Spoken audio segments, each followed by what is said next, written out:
안녕하세요. 혼합회 SOS 대원 김홍건입니다. 이 시간은 SOS 청소년 선교운동에 대해 소개하는 자리입니다. 신문 10답으로 목적과 활동에 대해 여러분께 소개하겠습니다. 첫 번째, SOS란 무엇인가요? Salvation Only Jesus Service. 구원과 봉사라는 대총의 청소년부의 정신을 가지고 청소년 선교를 위해 일정 기간을 하나님께 바치는 선교사 운동입니다. 두 번째, 사역의 목적은 무엇인가요? 혼합회 청소년들을 영적으로 양육하기 위해서입니다. 지역교회 SOS 전도회를 통하여 학생회를 조직하고 청소년들이 교회의 주인이 될 수 있도록 조력하는 운동입니다.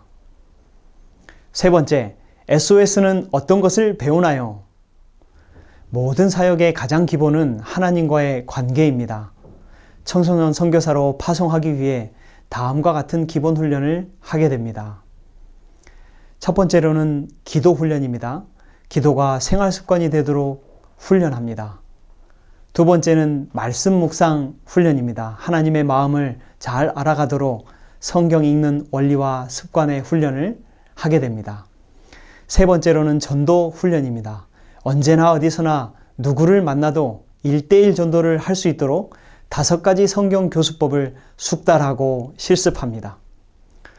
소그룹 운영 훈련이 있겠습니다. 하나의 소그룹을 리더로서 이끌어갈 수 있도록 그 방법들을 가르치고 또 말씀 묵상하면서 배우게 되겠습니다. 그 다음으로는 성품 훈련입니다. 전도 활동을 하면서 같은 대원들을 배려하면서 온유, 절제, 인내를 배워갑니다. 또 향후 추가적인 계획들은 청년반 학생을 운영하는 데 있어서 지역교회에 가능한 청년반 학생반의 운영 방법에 대한 리더십을 배우게 될 것입니다. 활동기간은 어떻게 되나요? 기본적으로 8박 9일 함께 먹고 자고 훈련을 하게 되는데요. 처음인 대원들은 사전에 더 많은 시간을 필요로 합니다. 코로나 시대에는 각 교회에서 비대면으로 소그룹으로 약 3개월간 개인적 전도 활동을 진행하였습니다. 다섯 번째, 호남합회에선 어떤 활동들이 얼마나 있었나요?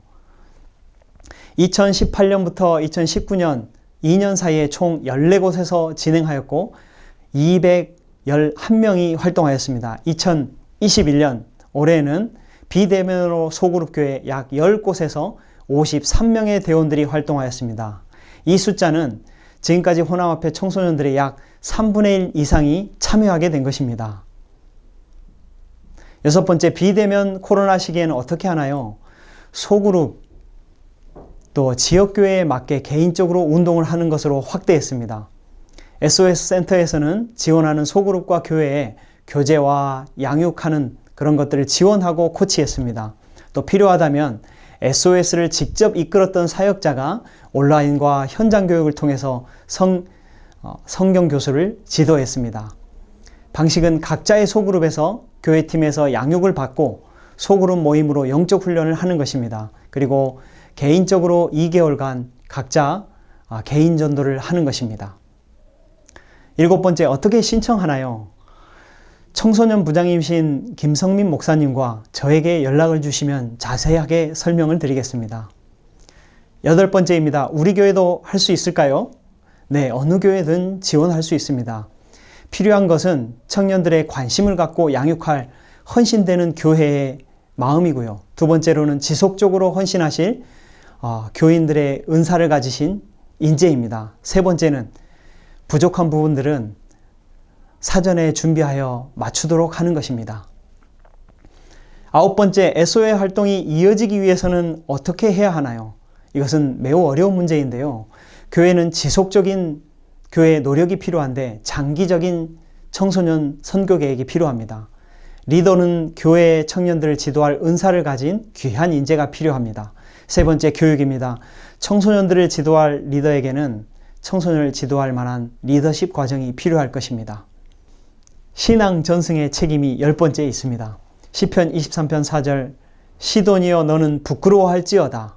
청년 남자들을 양육하지 못하였으며 처녀들을 생육지도 못하였다 하였음이니라. 사랑하는 호남성도 여러분, 여러분이 있는 가정과 교회에서 청소년을 양육할 무언가를 하고 계신가요? 우리는 SOS를 해야 하는 것이 아니라 신앙 양육이 필요한 것입니다. 무엇을 통해서든 하나님의 사역이 될 것입니다. SOS는 그것의 한 분야입니다. 부족한 부분들이 분명히 있지만 우리는 무언가를 분명히 시도하고 또 해야 하는 그러한 시대가 되었습니다. 엘렌 화이트는 이렇게 말하고 있습니다. 우리 중에서 무거운 짐을 진 사람들이 점점 죽어가고 있다. 또 지금까지 주의 백성으로서 우리와 함께 개혁사업에 앞장섰던 많은 사람들이 이제 늙어서 심신이 쇠약하여 가고 있다. 이때를 당하여 그 결혼을 누가 보충하는지는 신중히 물어보아야 할 문제이다. 현재의 기수가 죽는 경우에 교회의 사활 문제를 누구에게 맡길 것인가? 이 무거운 짐을 지며 이 책임을 맡을 자를 생각할 때 우리는 오늘날의 청년들을 바라보지 않을 수 없다. 복음교육자 66페이지.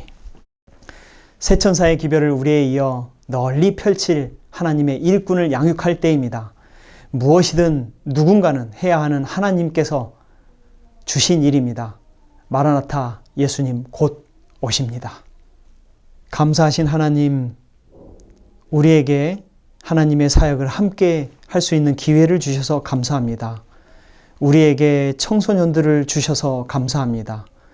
우리가 그 청소년들을 대하고 또 청소년들을 양육함에 있어서 하나님께서 지혜를 주시고 또 하나님께서 길을 열어주셔서 우리의 남은 임무를 성실히 마칠 수 있도록 도와주시옵소서.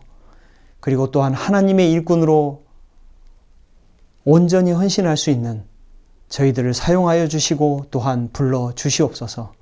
또한 호남 앞에 미래 세대를 이끄는 이 모든 사역에 있어서 하나님의 은혜와 또 축복이 있기를 예수님의 이름으로 간절히 기도합니다. 아멘.